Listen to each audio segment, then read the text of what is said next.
You hear something, you fall in love with it, you get excited, you get intrigued, and then you start researching, doing some background research. And it's the same thing with Satie. I mean, I started playing it, I started sight reading it, found it really, really intriguing, but also really weird.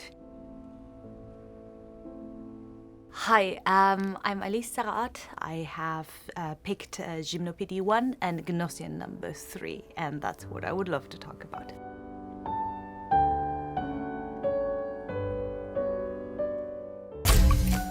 Musique de film, publicité, interprétation par des musiciens classiques ou encore pop, on peut entendre les compositions d'Erik Satie partout et on en oublierait presque qu'elles datent du début du XXe siècle. I discovered his music only in my late 20s, and so I kind of dwelled into his world and became totally obsessed with his persona, with his music. Parmi ses compositions les plus célèbres, on trouve notamment les Gnossiennes et les Gymnopédies, deux œuvres pour piano inspirées de la mythologie grecque, connues pour leur rythme très hypnotique et leur apparente simplicité. When you open the scores, there's not much written in terms of dynamics. There's just a few notes. It's not like all black when you open it. It's like very, very, very clean. It looks very simple at the beginning, but then you find all these weird comments and notations he has left in there, and you try to understand those, and they don't really make sense.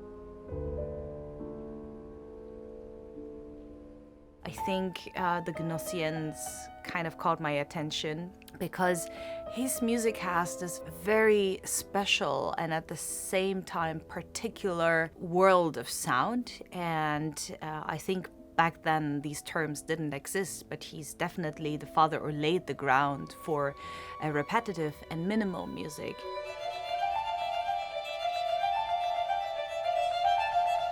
C'est cette écriture minimaliste qui laisse justement une grande liberté dans l'interprétation. The less notes you have, the more possibilities you have, and the more things become very complicated, especially because we tend to overthink and overanalyze things.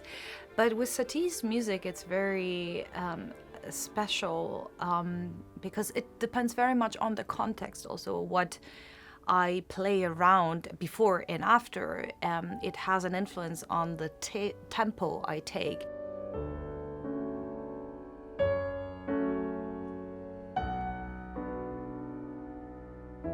So in Satie's music, it's not just the performer who plays an important role.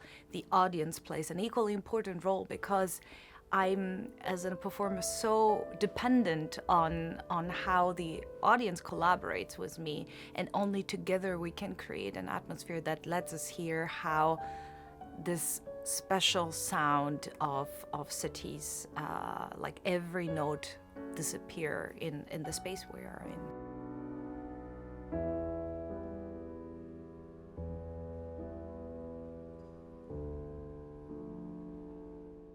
There are so many different angles of interpreting this. I mean, with all his comments, I think the pain in Gymnopédie number 1, at least that's my take, it's not a heavy one. It's something that goes very deep and carries a certain type of melancholia, but also a certain kind of lightness and a certain kind of irony in it too. That would be my take at the moment, but who knows, maybe in 10 years I play an extremely heavy Gymnopédie number 1. Satie a même imaginé une musique si épurée qu'elle servirait simplement d'ambiance. L'auditoire n'aurait pas besoin d'y être particulièrement attentif, le compositeur parle de musique d'ameublement. I don't think that this is really furniture music. Yes, you can listen to it while doing other things, but when you really study the score, it becomes so complex and so complicated.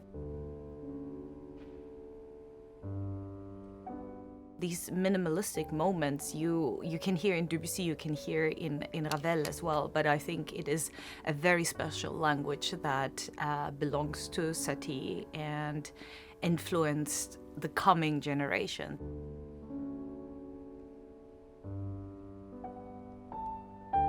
And also now, having played it over a decade, I have a different angle these days. That makes this music just so incredibly intriguing, and it keeps it alive, and it never gets old. I mean, I'm sure that Satie's music is something that hopefully in 200 or 300 years people still feel that it's very relevant.